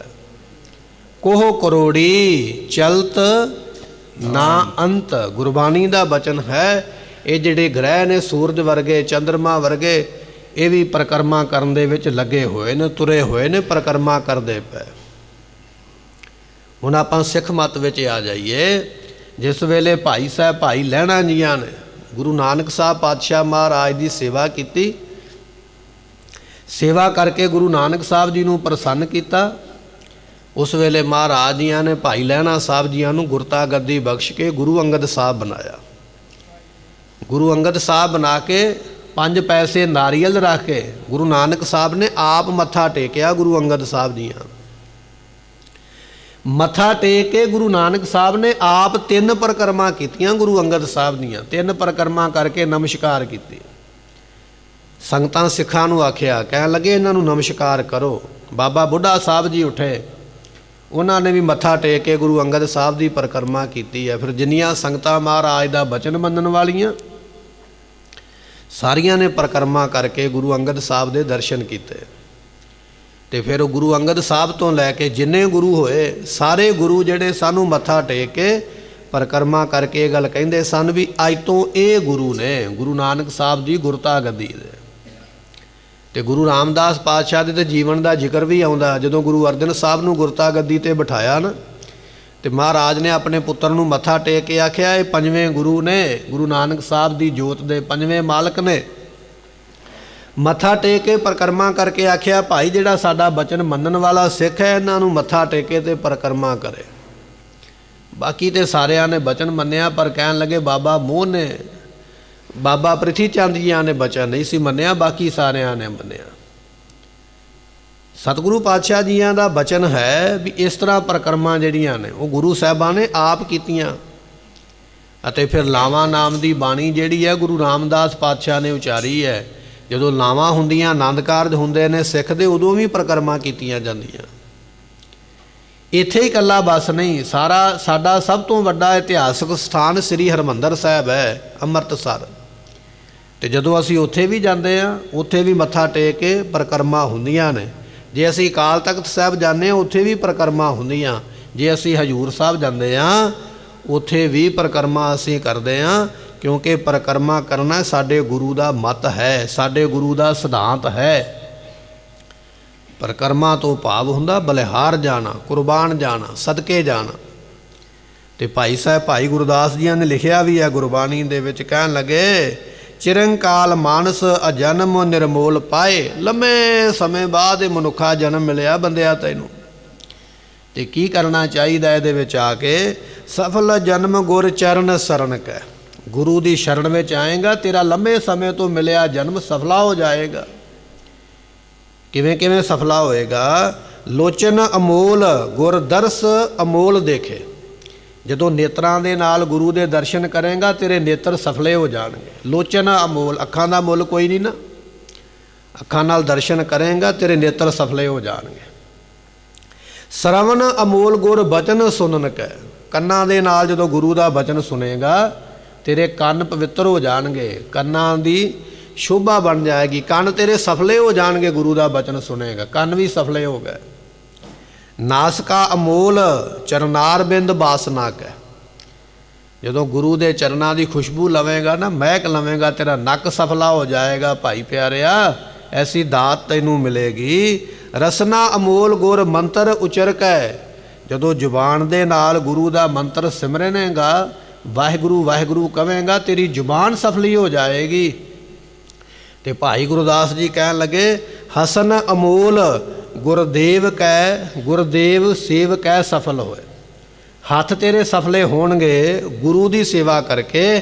ਤੇ ਸਭ ਤੋਂ ਅਖੀਰ ਤੇ ਬਚਨ ਭਾਈ ਸਾਹਿਬ ਭਾਈ ਗੁਰਦਾਸ ਨੇ ਲਿਖਿਆ, ਕਹਿਣ ਲੱਗੇ ਚਰਨ ਅਮੋਲ ਪ੍ਰਦਛਨਾ ਕਰਨ ਕੈ। ਤੇਰੇ ਪੈਰ ਸਫਲੇ ਉਦੋਂ ਹੋਣਗੇ ਜਦੋਂ ਮੱਥਾ ਟੇਕ ਕੇ ਆਪਣੇ ਗੁਰੂ ਦੀ ਪਰਿਕਰਮਾ ਕਰੇਗਾ। ਕਈ ਵਾਰੀ ਸਾਨੂੰ ਸਵਾਲ ਹੋ ਜਾਂਦਾ ਪ੍ਰਕਰਮਾ ਕਿਉਂ ਕਰਦੇ ਆ। ਇਹ ਪ੍ਰਕਰਮ ਤਾਂ ਬਣਾਇਆ ਤਾਂ ਆਪ ਸੰਗਤਾਂ ਨੂੰ ਹਿੰਦੂ ਮਤ ਦਾ, ਇਸਲਾਮ ਮਤ ਦਾ, ਸਿੱਖ ਮਤ ਦਾ, ਬੁੱਧ ਮਤ ਦਾ ਔਰ ਗੁਰਬਾਣੀ ਦਾ ਇਤਿਹਾਸ ਤਾਂ ਸਰਵਨ ਕਰਵਾਇਆ ਕਿਉਂਕਿ ਸਾਡੇ ਗੁਰੂ ਨੇ, ਸਾਡੇ ਵਿਦਵਾਨਾਂ ਨੇ, ਬਖਸ਼ਿਆ ਹੋਇਆਂ ਨੇ, ਭਗਤੀ ਵਾਲਿਆਂ ਨੇ ਸਾਨੂੰ ਬਚਨ ਸਮਝਾਇਆ ਕਿ ਚਰਨ ਸਫਲੇ ਹੋ ਜਾਂਦੇ ਜਦੋਂ ਅਸੀਂ ਗੁਰੂ ਦੀ ਪਰਿਕਰਮਾ ਕਰਦੇ ਹਾਂ। ਇੱਕ ਇੱਕ ਪੈਰ ਤੁਰਿਆਂ ਸਾਡੇ ਕਈ ਕਈ ਪਾਪ ਨਸ਼ਟ ਹੋ ਜਾਂਦੇ ਨੇ, ਕਈ ਕਈ ਗੁਨਾਹ ਮਾਫ ਹੋ ਜਾਂਦੇ ਨੇ। ਤੇ ਮਹਾਰਾਜ ਕਹਿਣ ਲੱਗੇ ਕਿਰਤ ਕਰਮ ਕੇ ਵਿਛੜੇ। ਇੱਥੋਂ ਆਪਾਂ ਚੱਲੇ ਸੀ, ਅਸੀਂ ਆਪਣੇ ਕੀਤੇ ਹੋਏ ਪਾਪਾਂ ਕਰਕੇ ਪ੍ਰਮਾਤਮਾ ਤੇਰੇ ਨਾਲੋਂ ਵਿਛੜ ਗਏ ਹਾਂ। ਕਰ ਕਿਰਪਾ ਮੇਲੋ ਰਾਮ। ਹੁਣ ਅਸੀਂ ਤੇਰੀ ਸ਼ਰਨ ਵਿੱਚ ਆਏ ਹਾਂ, ਮੱਥਾ ਟੇਕਿਆ। ਇਹ ਅਸੀਂ ਤਰਲਾ ਕਰਦੇ ਹਾਂ ਵੀ ਤੂੰ ਸਾਨੂੰ ਨਹੀਂ ਵਿਛੋੜਿਆ, ਮੈਂ ਆਪਣੇ ਗੁਨਾਹਾਂ ਕਰਕੇ ਵਿਛੜਿਆ, ਪਰ ਤੂੰ ਸਾਨੂੰ ਮੇਲ ਆਪਣੇ ਨਾਲ ਸਕਦਾ। ਮੈਂ ਤੇਰੇ ਕੋਲ ਆਇਆ, ਮੈਨੂੰ ਕਿਰਪਾ ਕਰਕੇ ਆਪਣੇ ਨਾਲ ਮੇਲ ਲਾ। ਮੱਥਾ ਟੇਕਿਆ, ਪਰਿਕਰਮਾ ਕੀਤੀ ਹੈ, ਮੇਰੇ ਗੁਨਾਹ ਸੜ ਜਾਣ, ਮੇਰੇ ਪਾਪ ਖਤਮ ਹੋ ਜਾਣ। ਜੇਤਾ ਸਮੁੰਦ ਸਾਗਰ ਨੀਰ ਭਰਿਆ, ਤੇਤੇ ਅਵਗੁਣ ਹਮਾਰੇ ਦਇਆ ਕਰੋ। ਕਿਛ ਮੇਰੇ ਉਪਾਵੋ ਡੁੱਬਦੇ ਪੱਥਰ ਤਾਰੇ। ਗੁਰਬਾਣੀ ਇਹ ਗੱਲ ਕਹਿੰਦੀ ਹੈ ਕਿ ਜੇ ਤੂੰ ਲੱਖਾਂ ਤੇ ਕਰੋੜਾਂ ਪਾਪ ਕਮਾਏ ਹੋਏ ਨੇ ਨਾ, ਸਮੁੰਦਰ ਦੇ ਵਾਂਗ ਤੇਰੇ ਅੰਦਰ ਪਾਪ ਭਰੇ ਹੋਏ ਨੇ, ਜਦੋਂ ਗੁਰੂ ਨੂੰ ਮੱਥਾ ਟੇਕਦਾ ਉਦੋਂ ਤੇਰੇ ਕਈ ਪਾਪ ਨਸ਼ਟ ਹੋ ਜਾਂਦੇ ਮੱਥਾ ਟੇਕਦੇ ਆ। ਜਦੋਂ ਤੂੰ ਗੁਰੂ ਦੀ ਪਰਿਕਰਮਾ ਕਰਦਾ, ਸੰਗਤ ਦੀ ਨਿਗਾਹ ਤੇਰੇ ਤੇ ਪੈਂਦੀ ਹੈ, ਸੰਗਤ ਵਿੱਚ ਪਰਮੇਸ਼ਰ ਵਸਦਾ ਹੈ। ਪਰਮੇਸ਼ਰ ਦੀ ਨਿਗਾਹ ਜਦੋਂ ਤੇਰੇ ਤੇ ਪੈਗੀ ਨਾ ਸੰਗਤ ਦੇ ਰੂਪ ਦੇ ਵਿੱਚ, ਲੱਖਾਂ ਪਾਪ ਤੇਰੇ ਉਦੋਂ ਵੀ ਨਾਸ ਹੋ ਜਾਣਗੇ। ਇੱਕ ਵਾਰੀ ਆਖੀਏ ਸਤਨਾਮ ਸ੍ਰੀ ਵਾਹਿਗੁਰੂ। ਇਹ ਪਰਿਕਰਮਾ ਕਰਨ ਦਾ ਫਲ ਹੈ ਵੀ ਜੇ ਸਾਡੇ ਪਾਪ ਲੱਖਾਂ ਤੇ ਕਰੋੜਾਂ ਨੇ ਤੇ ਸਾਡਾ ਗੁਰੂ ਉਹਨਾਂ ਪਾਪਾਂ, ਲੱਖਾਂ ਕਰੋੜਾਂ ਪਾਪਾਂ ਨੂੰ ਨਾਸ ਵੀ ਕਰਨ ਦੀ ਸਮਰੱਥਾ ਰੱਖਦਾ। ਉਹਨੇ ਸਾਨੂੰ ਸਮਝਾਇਆ ਮੱਥਾ ਟੇਕੇਗਾ ਤਾਂ ਨਾਸ ਹੋ ਜਾਣਗੇ, ਸੰਗਤ ਵਿੱਚ ਪਰਿਕਰਮਾ ਕਰੇਗਾ ਤਾਂ ਵੀ ਨਾਸ ਹੋ ਜਾਣਗੇ। ਇਹ ਬੇਨਤੀ ਕਰ ਮਹਾਰਾਜ, ਮੈਂ ਆਪਣੇ ਗੁਨਾਹਾਂ ਕਰਕੇ ਤੇਰੇ ਨਾਲੋਂ ਵਿਛੜ ਗਿਆ ਹਾਂ ਤੇ ਮੈਨੂੰ ਆਪਣੇ ਨਾਲ ਮੇਲ ਲੈ। ਐ ਰਾਮ, ਮੈਨੂੰ ਮੇਲ ਲਾ ਆਪਣੇ ਨਾਲ, ਮੈਨੂੰ ਮਾਫ ਕਰਕੇ ਆਪਣੇ ਨਾਲ ਮਿਲਾ ਲੈਣਾ ਕਰ। ਚਾਰ ਕੁੰਟ ਦਾ ਦਿਸ ਭ੍ਰਮੈ, ਥਕ ਆਏ ਪ੍ਰਭ ਕੀ ਸਾਮ। ਚਾਰ ਕੁੰਟ ਉੱਤਰ, ਦੱਖਣ, ਪੂਰਬ ਦੇ ਪੱਛਮ, ਇਹ ਚਾਰ ਕੁੰਟਾਂ ਨੇ। ਮੈਂ ਉੱਤਰ ਵਿੱਚ ਵੀ ਜਨਮ ਲਏ ਨੇ, ਪੂਰਬ ਦੇ ਵਿੱਚ ਵੀ ਜਨਮ ਲਏ ਨੇ, ਪੱਛਮ ਦੇ ਵਿੱਚ ਜਾ ਕੇ ਮੁਸਲਮਾਨ ਵੀ ਬਣਿਆ, ਚੌਵਾਂ ਦਿਸ਼ਾਵਾਂ ਦੇ ਵਿੱਚ ਜਨਮ ਲਏ ਨੇ, ਪਰ ਪਰਮਾਤਮਾ ਮੈਂ ਮੁਕਤ ਨਹੀਂ ਹੋਇਆ। ਚਾਰ ਕੁੰਟਾਂ ਵਿੱਚ ਆ ਤੇ ਗਿਆ ਪਰ ਮੁਕਤ ਨਹੀਂ ਹੋਇਆ। ਚਾਰ ਕੁੰਟ ਹੋਰ ਕਿਹੜੇ ਨੇ? ਚਾਰ ਖਾਣੀਆਂ, ਅੰਡਜ, ਜੇਰਜ, ਸੇਤਜ, ਉਤਪੁਜ। ਆਂਡਿਆਂ ਵਿੱਚੋਂ ਵੀ ਪੈਦਾ ਹੋਇਆ, ਜੇਰ ਵਿੱਚੋਂ ਵੀ ਮੈਂ ਪੈਦਾ ਹੋਇਆ, ਪਸੀਨੇ ਵਿੱਚੋਂ ਵੀ ਮੈਨੂੰ ਪੈਦਾ ਹੋਣਾ ਪਿਆ, ਧਰਤੀ ਵਿੱਚੋਂ ਵੀ ਮੈਨੂੰ ਪੈਦਾ ਹੋਣਾ ਪਿਆ। ਕਈ ਜਨਮ ਪੈ ਕੀਟ ਪਤੰਗਾ, ਕਈ ਜਨਮ ਗੱਜ ਮੀਨ ਕੁਰੰਗਾ, ਇਹਨਾਂ ਵਿੱਚੋਂ ਵੀ ਆਇਆ ਪਰ ਮੈਂ ਮੁਕਤ ਨਹੀਂ ਹੋਇਆ। ਚਾਰ ਕੁੰਟ ਦੈ ਦਿਸ ਭ੍ਰਮੇ, ਦਸਾਂ ਦਿਸ਼ਾਵਾਂ ਦੇ ਵਿੱਚ, ਉੱਤਰ, ਦੱਖਣ, ਪੂਰਬ, ਪੱਛਮ, ਅਗਨੀ ਕੋਣ, ਵੈਣ ਕੋਣ, ਇਹ ਜਿਹੜੀਆਂ ਚਾਰ ਕੋਣਾਂ ਨੇ, ਚਾਰ ਤੇ ਚਾਰ 8 ਹੋ ਗਏ, 9ਵੀਂ ਧਰਤੀ ਤੇ 10ਵਾਂ ਆਕਾਸ਼। ਇਹ 10 ਦਿਸ਼ਾਵਾਂ ਦੇ ਵਿੱਚ ਮੈਂ ਜਨਮ ਲੈ ਪਰ ਮਹਾਰਾਜ ਮੁਕਤ ਨਹੀਂ ਹੋਇਆ। ਥੱਕ ਆਏ, ਥੱਕ ਗਿਆ ਤੁਰ ਤੁਰ ਕੇ, ਯਾਤਰਾ ਕਰ ਕਰਕੇ। ਆਏ ਪ੍ਰਭ ਕੀ ਸਾਮ, ਤੁਹਾਡੀ ਸ਼ਰਨ ਤੱਕ ਕੇ ਮੈਂ ਤੁਹਾਡੀ ਸ਼ਰਨ ਵਿੱਚ ਆਇਆ, ਮੈਨੂੰ ਮਾਫ ਕਰਕੇ ਆਪਣੇ ਨਾਲ ਮਿਲਣਾ ਕਰੋ। ਤੈਨ ਦੁੱਧਾ ਸੇ ਬਾਹਰੀ, ਕਿਤੇ ਨਾ ਆਵੇ ਕਾਮ। ਜਿਹੜੀ ਗਾਂ ਦੁੱਧ ਨਾ ਦਿੰਦੀ ਹੋਵੇ, ਜਿਹੜੇ ਜ਼ਿਮੀਂਦਾਰਾਂ ਨੇ ਪਸ਼ੂ ਰੱਖੇ ਨੇ, ਜਿਹੜੀ ਗਾਂ ਫੰਡਰ ਹੋਵੇ, ਦੁੱਧ ਨਹੀਂ ਦਿੰਦੀ, ਉਹ ਕਿਸੇ ਕੰਮ ਨਹੀਂ ਆਉਂਦੀ। ਲੋਕ ਸੋਟਾ ਮਾਰ ਕੇ ਘਰੋਂ ਬਾਹਰ ਕੱਢ ਦਿੰਦੇ। ਦੁੱਧ ਨਹੀਂ ਦੇਵੇਗੀ ਗਾਂ ਦਾ ਕੀ ਕਰਾਂਗੇ? ਉਹ ਕਿਹੜਾ ਹਲ 'ਤੇ ਜੋਈ ਜਾਣੀ ਹੈ। ਮਹਾਰਾਜ ਜੀ, ਇਹ ਸਾਡਾ ਜਿਹੜਾ ਸਰੀਰ ਹੈ ਨਾ, ਇਹ ਗਊ ਹੈ। ਨਿਸ਼ਕਾਮ ਜਿਹੜੇ ਕਰਮ ਕਰਨੇ ਨੇ ਸਾਡੇ ਕੋਲੋਂ ਨਹੀਂ ਹੁੰਦੇ। ਅਸੀਂ ਤੇ ਕੰਮ ਮਗਰੋਂ ਕਰਦੇ ਹਾਂ, ਸਵਾਰਥ ਪਹਿਲਾਂ ਰੱਖਦੇ ਹਾਂ। ਚਾਦਰ ਮੈਂ ਮਗਰੋਂ ਝਾੜ ਕੇ ਵਿਛਾਈ ਹੈ, ਮਨ ਵਿੱਚ ਮਨੋਰਥ ਪਹਿਲਾਂ ਆ ਗਿਆ ਵੀ ਮੈਨੂੰ ਫਾਲੇ ਮਿਲੇ। ਨਿਸ਼ਕਾਮ ਤੇ ਕੀਤਾ ਨਹੀਂ, ਕੰਮ ਕੀਤਾ ਕਾਮਨਾ ਦੇ ਨਾਲ ਹੀ ਕੀਤਾ। ਜੇ ਕਿਸੇ ਦੇ ਜੋੜੇ ਤੇ ਕੱਪੜਾ ਮਾਰਿਆ ਨਾ ਤੇ ਮਨ ਵਿੱਚ ਆ ਗਿਆ ਵੀ ਮੈਨੂੰ ਹੁਣ ਮੇਰਾ ਰੋਗ ਕੱਟਿਆ ਜਾਵੇ। ਜੇ ਮੈਂ ਅੰਮ੍ਰਿਤ ਵੇਲੇ ਉੱਠ ਕੇ ਕਿਤੇ ਗੁਰੂ ਨੂੰ ਮੱਥਾ ਟੇਕ ਲਿਆ ਨਾ, ਗੁਰੂ ਦਾ ਕੋਈ ਬਚਨ ਸੁਣ ਲਿਆ ਤੇ ਫੁਰਨਾ ਆ ਗਿਆ ਵੀ ਮੈਨੂੰ ਇਹ ਮਿਲੇ। ਸਾਡੀ ਹਾਲਤ ਉਹ ਗਊ ਵਰਗੀ ਹੈ ਜਿਹੜੀ ਦੁੱਧ ਨਹੀਂ ਦਿੰਦੀ ਹੈ, ਉਹਦਾ ਮੁੱਲ ਕੋਈ ਨਹੀਂ ਪੈਂਦਾ। ਸਾਡਾ ਸਰੀਰ ਕੰਮ ਪਹਿਲੀ ਗੱਲ ਤੇ ਕਰਦਾ ਹੀ ਨਹੀਂ ਪੁੰਨ ਦਾ, ਜੇ ਕਰਦਾ ਤੇ ਮਨੋਰਥ ਵੀ ਨਾਲ ਹੀ ਹੈ। ਨਿਸ਼ਕਾਮ ਕਰਮ ਨਹੀਂ ਕਰਦੇ, ਨਿਸ਼ਕਾਮ ਕੰਮਾਂ ਦੇ ਨਿਸ਼ਕਾਮ ਕਰਮ ਕਰਨੇ ਜਿਹੜੇ ਨੇ ਇਹ ਹੈ ਦੁੱਧ, ਇਹਦੇ ਤੋਂ ਬਿਨਾ ਕਿਤੇ ਨਾ ਆਵੇ ਕਾਮ। ਇਹ ਸਾਡਾ ਸਰੀਰ ਕਿਸੇ ਕੰਮ ਨਹੀਂ ਆਉਣਾ ਹੈ। ਜਲ ਬਿਨ ਸਾਖ ਕੁਮਲਾਵਤੀ ਉਪਜਹਿ ਨਾਹੀ ਦਾਮ। ਪਾਤਸ਼ਾਹ ਕਹਿਣ ਲੱਗੇ ਪਾਣੀ ਤੋਂ ਬਿਨਾ ਖੇਤੀ ਕੁਮਲਾ ਜਾਂਦੀ ਹੈ ਤੇ ਉਹ ਖੇਤੀ ਫਿਰ ਹਰੀ ਭਰੀ ਨਹੀਂ ਹੁੰਦੀ ਹੈ, ਉਹਨੂੰ ਬੀਜ ਨਹੀਂ ਲੱਗਦਾ, ਉਹਨੂੰ ਮੰਡੀ ਵਿੱਚ ਵੇਚਿਆ ਨਹੀਂ ਜਾ ਸਕਦਾ, ਉਹਦੇ ਦਮੜੇ ਨਹੀਂ ਵੱਟੇ ਜਾ ਸਕਦੇ, ਕਿਉਂਕਿ ਖੇਤੀ ਸੁੱਕ ਗਈ ਹੈ। ਸੁੱਕੀ ਖੇਤੀ ਨੂੰ ਕੋਈ ਵਪਾਰੀ ਨਹੀਂ ਖਰੀਦਦਾ। ਮਹਾਰਾਜ ਇਹ ਸਾਡੀ ਖੇਤੀ ਕੀ ਹੈ? ਪ੍ਰੇਮ ਜਲ ਤੋਂ ਬਿਨਾ ਸਾਡੀ ਸ਼ੁਭ ਗੁਣਾਂ ਦੀ ਖੇਤੀ ਸੜ ਗਈ ਹੈ ਤੇ ਇਹਦੇ ਵਿੱਚੋਂ ਫਿਰ ਦਮੜੇ ਕੀ ਨੇ? ਮੁਕਤੀ ਰੂਪੀ ਦਮੜੇ ਨਹੀਂ ਵੱਟੇ ਜਾਣਗੇ। ਜਦੋਂ ਸ਼ੁਭ ਗੁਣ ਹੀ ਖਤਮ ਹੋ ਗਿਆ, ਮੁਕਤੀ ਕਿੱਥੋਂ ਹੋਣੀ ਹੈ? ਅਸੀਂ ਮੁਕਤ ਨਹੀਂ ਹੋ ਪਾਵਾਂਗੇ। ਹਰ ਨਾਹ ਨਾ ਮਿਲਿਆ ਸਾਜਣ ਕਤ ਪਾਈਏ ਬਿਸਰਾਮ। ਸਤਿਗੁਰੂ ਪਾਤਸ਼ਾਹ ਕਹਿਣ ਲੱਗੇ ਜਿਹੜੇ ਪ੍ਰਮਾਤਮਾ ਨੂੰ ਮਿਲਣਗੇ ਨਹੀਂ ਨਾ ਜਾਂ ਨਹੀਂ ਮਿਲੇ, ਉਹਨਾਂ ਨੂੰ ਟਿਕਾਣਾ ਨਹੀਂ ਮਿਲਦਾ, ਠਹਿਰਾਓ ਨਹੀਂ ਮਿਲਦਾ, ਰੁਕ ਨਹੀਂ ਸਕਦੇ ਇੱਕ ਜਗ੍ਹਾ 'ਤੇ। ਕਦੇ ਇਸ ਜਨਮ ਵਿੱਚ ਭੱਜੇ, ਫਿਰ ਦੂਜੇ ਜਨਮ ਵਿੱਚ ਦੌੜੇ, ਫਿਰ ਤੀਜੇ ਜਨਮ ਦੇ ਵਿੱਚ ਦੌੜੇ, ਭੱਜੇ ਫਿਰਨਗੇ, ਵਿਸਰਾਮ ਨਹੀਂ ਪਾਉਣਗੇ, ਟਿਕਾ ਨਹੀਂ ਪਾਉਣਗੇ। ਹਰਨਾਹਾ ਨਾ ਮਿਲੀਐ ਸਾਜਨ ਹੈ, ਜਿਹੜੇ ਪਰਮੇਸ਼ਰ ਨੂੰ ਨਹੀਂ ਮਿਲਣਗੇ ਉਹ ਟਿਕਾ ਨਹੀਂ ਪਾਉਂਦੇ ਹਨ। ਜਿਤ ਘਰ ਹਰ ਕੰਤਨਾ ਪ੍ਰਗਟੇ ਭਟ ਨਗਰ ਸੇਗ ਰਾਮ। ਜਿਨ੍ਹਾਂ ਘਰਾਂ ਦੇ ਵਿੱਚ ਹਿਰਦੇ ਰੂਪੀ ਘਰ ਦੇ ਵਿੱਚ ਪਰਮੇਸ਼ਰ ਪ੍ਰਗਟ ਨਹੀਂ ਹੋਇਆ, ਉਹ ਹਿਰਦੇ ਤੇ ਉਹ ਸਰੀਰ ਜਿਹੜੇ ਨੇ ਭੱਠ ਦੇ ਵਾਂਗ ਸੜ ਜਾਣ ਵਾਲੇ ਹਨ। ਸਰਬ ਸਿੰਗਾਰ ਤੰਬੋਲ ਰਸ ਸਣ ਦੇਹੀ ਸਭ ਖਾਮ।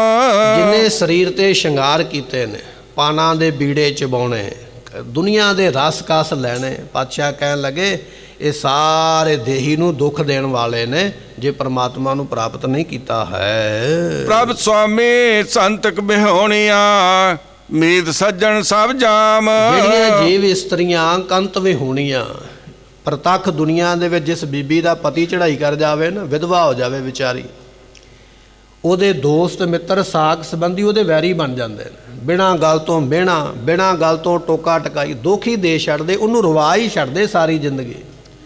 ਲੋਕਾਂ ਨੂੰ ਪਤਾ ਲੱਗ ਗਿਆ ਵੀ ਇਹਦਾ ਪਤੀ ਮਰ ਗਿਆ, ਹੁਣ ਸਾਨੂੰ ਡਰ ਕਿਹਦਾ? ਮਹਾਰਾਜ ਕਹਿਣ ਲੱਗੇ ਕੰਤ ਵਿਹੂਣੀਆਂ, ਜਿਹੜੀ ਪਤੀ ਤੋਂ ਵਿਚਾਰੀ ਬਿਨਾਂ ਹੋ ਗਈ ਹੈ ਨਾ, ਵਿਧਵਾ ਹੋ ਗਈ ਹੈ, ਉਹਨੂੰ ਦੁਨੀਆ ਦੇ ਲੋਕ ਜੰਮ ਬਣ ਜਾਂਦੇ, ਜੰਮ ਬਣ ਕੇ ਉਹਨੂੰ ਦੁੱਖ ਦਿੰਦੇ ਨੇ, ਕਦੇ ਮਿਹਣਾ, ਕਦੇ ਦੁੱਖ, ਕਦੇ ਮੁਸੀਬਤ। ਇਸੇ ਤਰ੍ਹਾਂ ਜਿਹੜੇ ਜੀਵ ਪਰਮਾਤਮਾ ਤੋਂ ਬਿਨਾਂ ਨੇ, ਅਕਾਲ ਪੁਰਖ ਨੂੰ ਜਿਨ੍ਹਾਂ ਨੇ ਕਰ ਦਿੱਤਾ ਪਰੇ, ਅਸੀਂ ਨਹੀਂ ਜਾਣਦੇ ਪਰਮੇਸ਼ਰ ਕੌਣ ਹੈ। ਜਿਹੜੀਆਂ ਜੀਵ ਇਸਤਰੀਆਂ ਪਰਮਾਤਮਾ ਪਤੀ ਤੋਂ ਬਿਨਾਂ ਹੋ ਗਈਆਂ, ਕਹਿੰਦੇ ਦੇਵਤੇ ਵੀ ਉਹਨਾਂ ਵਾਸਤੇ ਜੰਮ ਬਣ ਜਾਂਦੇ, ਸ਼ਰਾਪ ਦੇਣ ਲੱਗ ਪੈਂਦੇ, ਤੈਨੂੰ ਸ਼ਰਾਪ ਮਿਲੇ ਤੂੰ ਇਹ ਬਣੇਗਾ, ਤੈਨੂੰ ਸ਼ਰਾਪ ਮਿਲੇ ਤੂੰ ਇਹ ਬਣੇਗਾ।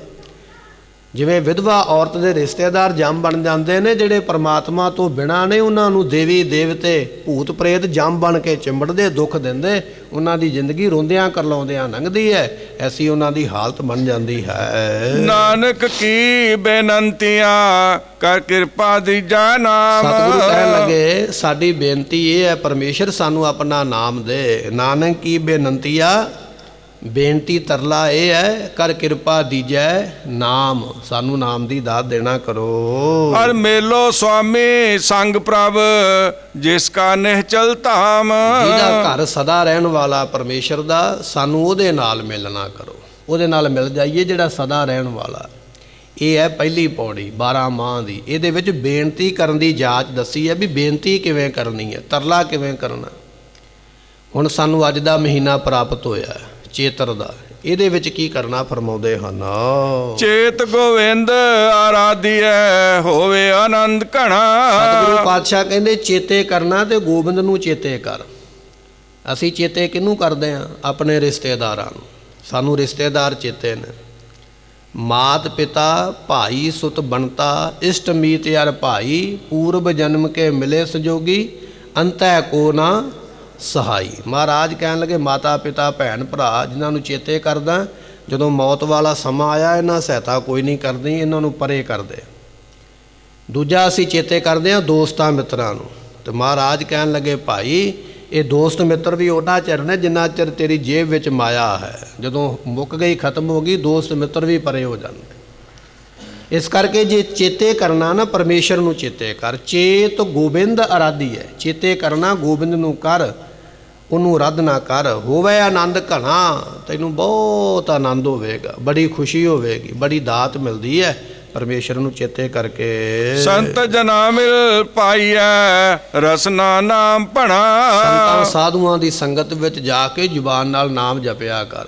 ਆ ਜਿਹੜੀ ਸੰਗਤ ਵਿੱਚ ਆਪਾਂ ਬੈਠੇ ਆ ਨਾ, ਇਹ ਸਾਧੂਆਂ ਦੀ ਸੰਗਤ ਹੈ, ਇਹਦੇ ਵਿੱਚ ਪਰਮੇਸ਼ਰ ਵਸਿਆ। ਸੰਗਤ ਵਿੱਚ ਆ ਕੇ ਗੱਲਾਂ ਨਾ ਕਰਿਆ ਕਰ, ਸੰਗਤ ਵਿੱਚ ਆ ਕੇ ਆਪਣਾ ਮੋਬਾਈਲ ਬੰਦ ਕਰ ਲਿਆ ਕਰ, ਇਹ ਨਾ ਵੱਜਦਾ ਰਵੇ। ਸੰਗਤ ਵਿੱਚ ਆ ਕੇ ਰੌਲਾ ਨਾ ਪਾਇਆ ਕਰ, ਇੱਥੇ ਸੰਗਤ ਵਿੱਚ ਬੈਠ ਕੇ ਨਾਮ ਜਪ। ਸੰਤ ਜਨਾ ਮਿਲ ਪਾਈਐ, ਜਦੋਂ ਸਾਧੂਆਂ ਦੀ ਸੰਗਤ, ਗੁਰੂ ਦੀ ਸੰਗਤ ਵਿੱਚ ਬੈਠ ਕੇ ਆਪਣੀ ਜ਼ੁਬਾਨ ਦੇ ਨਾਲ ਨਾਮ ਜਪੇਗਾ ਤੇ ਜਿਹਦੇ ਨਾਲੋਂ ਤੂੰ ਵਿਛੜਿਆ ਹੋਇਆ ਤੈਨੂੰ ਉਹ ਪ੍ਰਾਪਤ ਹੋ ਜਾਏਗਾ। ਜਿਨ ਪਾਇਆ ਪ੍ਰਭ ਆਪਣਾ ਆਏ ਤਿਸੈ ਗਣਾ। ਜਿਨ੍ਹਾਂ ਨੇ ਪਰਮੇਸ਼ਰ ਨੂੰ ਪਾਲਿਆ ਦੁਨੀਆ ਤੇ ਆਏ ਉਹ ਗਿਣੇ ਜਾਣਗੇ। ਜਿਹੜਾ ਪਰਮੇਸ਼ਰ ਨੂੰ ਨਹੀਂ ਪਾਇਆ ਉਹ ਦੁਨੀਆ ਤੇ ਆਇਆ ਨਾ ਆਇਆ ਇੱਕ ਬਰਾਬਰ ਹੀ ਹੈ। ਜਿਵੇਂ ਸੁਈਆਂ ਘਰ ਹੋਵੇ ਨਾ, ਘਰ ਦੇ ਦਰਵਾਜ਼ੇ ਬੰਦ ਹੋਣ ਤੇ ਰਹਿੰਦਾ ਕੋਈ ਨਾ ਹੋਵੇ, ਉਥੇ ਕਾਂ ਭਾਵੇਂ ਜਿੰਨੇ ਮਰਜ਼ੀ ਚੱਕਰ ਮਾਰੀ ਜਾਵੇ, ਕਾਂ ਨੂੰ ਮਿਲਣਾ ਕੁਝ ਨਹੀਂ ਹੈ। ਉਜੜੇ ਘਰ ਵਿੱਚੋਂ ਕਾਂ ਨੂੰ ਕੀ ਮਿਲੇਗਾ? ਘਰ ਵਸਦਾ ਹੋਵੇਗਾ ਤਾਂ ਹੀ ਬੁਰਕੀ ਮੂੰਹ ਵਿੱਚ ਪੈਣੀ ਹੈ। ਸਤਿਗੁਰੂ ਪਾਤਸ਼ਾਹ ਕਹਿਣ ਲੱਗੇ, ਭਾਈ ਪਿਆਰਿਆ, ਬਚਨ ਇਹ ਹੈ, ਰੱਬ ਦੀ ਬੰਦਗੀ ਨਹੀਂ ਕਰ ਸਕਿਆ ਤੇ ਤੇਰਾ ਦੁਨੀਆ ਵਿੱਚ ਆਉਣਾ ਉਸ ਕਾਂ ਦੇ ਵਾਂਗ ਹੀ ਹੈ। ਇੱਥੇ ਗਿਣਤੀ ਕੋਈ ਨਹੀਂ ਹੋਣੀ ਵੀ ਤੂੰ ਦੁਨੀਆ ਤੇ ਆਇਆ ਸੀ। ਗਿਣਤੀ ਉਹਨਾਂ ਦੀ ਹੁੰਦੀ ਹੈ ਜਿਨ੍ਹਾਂ ਨੇ ਆ ਕੇ ਪਰਮੇਸ਼ਰ ਦਾ ਨਾਮ ਜਪਣਾ ਹੈ। ਇੱਕ ਖਿਨ ਤਿਸ ਬਿਨ ਜੀਵਣਾ ਬਿਰਥਾ ਜਨਮ ਜਣਾ। ਇੱਕ ਖਿਣ ਪਰਮਾਤਮਾ ਤੋਂ ਬਿਨਾਂ ਜਿਉਣਾ ਜਨਮ ਵਿਅਰਥ ਕਰਨ ਵਾਲੀ ਗੱਲ ਹੈ। ਜਨਮ ਵਿਅਰਥ ਚਲੇ ਜਾਏਗਾ, ਜਨਮ ਖਾਲੀ ਚਲੇ ਜਾਏਗਾ ਜਿਹੜੇ ਪਰਮੇਸ਼ਰ ਤੋਂ ਬਿਨਾਂ ਇੱਕ ਖਿਣ ਦਾ ਸਮਾਂ ਨਿਕਲਣਾ ਹੈ। ਜਲ ਥਲ ਮਈਲ ਪੂਰਿਆ ਰਵਿਆ ਵਿੱਚ ਵਣਾ। ਉਹ ਪਰਮਾਤਮਾ ਜਲ ਦੇ ਵਿੱਚ, ਥਲ ਦੇ ਵਿੱਚ, ਮਿੱਟੀ ਦੇ ਵਿੱਚ, ਰੇਤ ਵਿੱਚ, ਆਕਾਸ਼ ਦੇ ਵਿੱਚ, ਧਰਤੀ ਦੇ ਵਿੱਚ, ਪੱਤੇ ਦੇ ਵਿੱਚ, ਕਣ ਕਣ ਦੇ ਵਿੱਚ ਸਮਾਇਆ ਹੋਇਆ। ਰਵਿਆ ਵਿੱਚ ਵਣਾ, ਜੰਗਲਾਂ ਵਿੱਚ ਵੀ ਉਹਦੀ ਜੋਤ ਹੈ, ਸਾਰਿਆਂ ਥਾਵਾਂ ਤੇ ਬੈਠਾ ਹੋਇਆ ਹੈ। ਸੋ ਪ੍ਰਭ ਚੇਤਨਾ ਆਵੇ ਕਿਤੜਾ ਦੁੱਖ ਗਣਾ। ਜਿਨ੍ਹਾਂ ਨੂੰ ਪ੍ਰਮਾਤਮਾ ਚੇਤੇ ਨਹੀਂ ਨਾ ਆਉਂਦਾ, ਕਿਤੜਾ ਦੁੱਖ ਗਣਾ, ਕਿੰਨਾ ਕੁ ਦੁੱਖ ਗਿਣ ਕੇ ਦਸੀਏ ਵੀ ਇੰਨਾ ਦੁੱਖ ਮਿਲੇਗਾ। ਪਰਮਾਤਮਾ ਨੂੰ ਨਾ ਚੇਤੇ ਕਰਨ ਕਰਕੇ ਦੁੱਖ ਕਿੰਨਾ ਮਿਲਣਾ ਗਿਣਿਆ ਨਹੀਂ ਜਾਣਾ। ਕੋਈ ਤਕੜੀ ਵੱਟਾ ਨਹੀਂ ਹੈ ਦੁਨੀਆ ਦੇ ਵਿੱਚ, ਕੋਈ ਮੀਟਰ ਨਹੀਂ ਹੈ, ਕੋਈ ਕਾਪੀ ਪੈਨ ਨਹੀਂ ਹੈ ਵੀ ਗਿਣ ਸਕੇ। ਇੰਨਾ ਦੁੱਖ ਮਿਲੇਗਾ, ਗਿਣਿਆ ਨਹੀਂ ਜਾਂਦਾ ਕਿੰਨਾ ਦੁੱਖ ਮਿਲਦਾ। ਇਸ ਕਰਕੇ ਪਰਮੇਸ਼ਰ ਨੂੰ ਚੇਤੇ ਕਰ। ਜਿਨੇ ਰਾਵਿਆ ਸੋ ਪ੍ਰਭੂ ਤਿੰਨਾ ਭਾਗ ਮਣਾ। ਜਿਨ੍ਹਾਂ ਨੇ ਉਸ ਪਰਮਾਤਮਾ ਨੂੰ ਰਾਵਿਆ ਮੰਨਿਆ ਹੈ ਉਹਨਾਂ ਦੇ ਮਨਾਂ ਮੂੰਹੀ ਭਾਗ ਚੰਗੇ ਨੇ। ਆਪਾਂ ਆਖਦੇ ਨਾ ਤੇਰੇ ਚੰਗੇ ਭਾਗ ਨੇ, ਤੈਨੂੰ ਵਧਾਈ ਹੋਵੇ, ਤੂੰ ਬੜੇ ਕਰਮਾਂ ਵਾਲਾ, ਤੈਨੂੰ ਆਹ ਚੀਜ਼ ਮਿਲੀ ਹੈ। ਮਹਾਰਾਜ ਕਹਿੰਦੇ ਨਹੀਂ ਭਾਈ, ਮਨਾ ਮੂੰਹੀ ਭਾਗ ਉਹਦੇ ਨੇ ਜਿਹਨੂੰ ਪਰਮੇਸ਼ਰ ਚੇਤੇ ਆਇਆ, ਉਹ ਵੱਡੇ ਕਰਮਾਂ ਵਾਲਾ ਹੈ। ਹਰ ਦਰਸ਼ਨ ਕੋ ਮਨ ਲੋਚਦਾ ਨਾਨਕ ਪਿਆਸ ਮਣਾ। ਬੇਨਤੀ ਕਰ, ਮੇਰੇ ਦਰਸ਼ਨਾਂ, ਮੇਰੇ ਮਨ ਨੂੰ ਤੇਰੇ ਦਰਸ਼ਨਾਂ ਦੀ ਪਿਆਸ ਲੱਗੀ ਹੈ ਤੇ ਮੇਰਾ ਮਨ ਚਾਹੁੰਦਾ ਵੀ ਤੇਰੇ ਦਰਸ਼ਨ ਕਰਾਂ। ਤੇ ਜਿਹਨੂੰ ਅਸੀਂ ਚਾਹੁੰਦੇ ਹੋਈਏ ਨਾ, ਭਾਵੇਂ ਸਾਨੂੰ ਦੇਸ਼ ਵਿੱਚ ਤੇ ਭਾਵੇਂ ਵਿਦੇਸ਼ ਵਿੱਚ ਜਾਣਾ ਪਵੇ, ਅਸੀਂ ਜਾ ਕੇ ਮਿਲਦੇ ਆ ਉਹਨੂੰ, ਕਿਉਂਕਿ ਅਸੀਂ ਚਾਹੁੰਦੇ ਆ ਉਹਨੂੰ ਮਿਲਣਾ। ਬੇਨਤੀ ਕਰ, ਪਰਮਾਤਮਾ ਮੇਰਾ ਮਨ ਚਾਹੁੰਦਾ ਤੈਨੂੰ ਮਿਲਣਾ, ਕਿਰਪਾ ਕਰਕੇ ਮੈਨੂੰ ਆਪਣੇ ਨਾਲ ਮਿਲਾਉਣਾ ਕਰ। ਚੇਤ ਮਿਲਾਏ ਸੋ ਪ੍ਰਭੂ ਤਿਸਕੇ ਪਾਏ ਲਗਾ। ਚੇਤਰ ਦਾ ਮਹੀਨਾ ਇਹ ਗੱਲ ਕਹਿੰਦਾ ਭਾਈ, ਜਿਹੜਾ ਤੁਹਾਨੂੰ ਪਰਮਾਤਮਾ ਨਾਲ ਮਿਲੇ ਉਹਦੇ ਅੱਗੇ ਬੇਨਤੀ ਕਰ, ਮੈਂ ਤੇਰੇ ਚਰਨਾਂ ਨਾਲ ਜੁੜ ਗਿਆ, ਮੈਨੂੰ ਪਰਮਾਤਮਾ ਨਾਲ ਮਿਲਾ ਦੇ। ਗੁਰੂ ਦੇ ਅੱਗੇ ਬੇਨਤੀ ਕਰ, ਐ ਗਰੀਬ ਨਵਾਜ ਗੁਰੂ ਗ੍ਰੰਥ ਸਾਹਿਬ ਪਾਤਸ਼ਾਹ ਜੀ, ਮੈਂ ਆਪ ਜੀ ਦੇ ਚਰਨੀ ਲੱਗਾ ਹਾਂ, ਮੈਂ ਤੁਹਾਡਾ ਸਿੱਖ ਬਣਿਆ ਹਾਂ, ਮੈਨੂੰ ਪਰਮੇਸ਼ਰ ਨਾਲ ਮੇਲ ਦਿਓ, ਮੇਰਾ ਜਨਮ ਸਫਲਾ ਹੋ ਜਾਵੇ। ਇਹ ਸਤਿਗੁਰਾਂ ਨੇ ਰਹਿਮਤ ਕੀਤੀ ਹੈ। ਸਮੇਂ ਦੀ ਸਮਾਪਤੀ, ਭੁੱਲਾਂ ਦੀ ਮੁਆਫੀ, ਬਚਨ ਗੁਰੂ ਕਾ ਹਿਰਦੇ ਵਸੇ, ਭੁੱਲਾਂ ਦਾਸ ਦੀਆਂ ਮੁਆਫ ਕਰਨੀਆਂ, ਜੋ ਸੱਜਣਾ ਸੀਸੜੀਆਂ, ਜੋ ਹੋਵੇ ਸਾਹਿਬ ਸਿਓ ਮੇਲ। ਜਿਨੇ ਰਾਵਿਆ ਸੋ ਪ੍ਰਭੂ ਤਿੰਨਾ ਭਾਗ ਮਣਾ। ਹਰ ਦਰਸ਼ਨ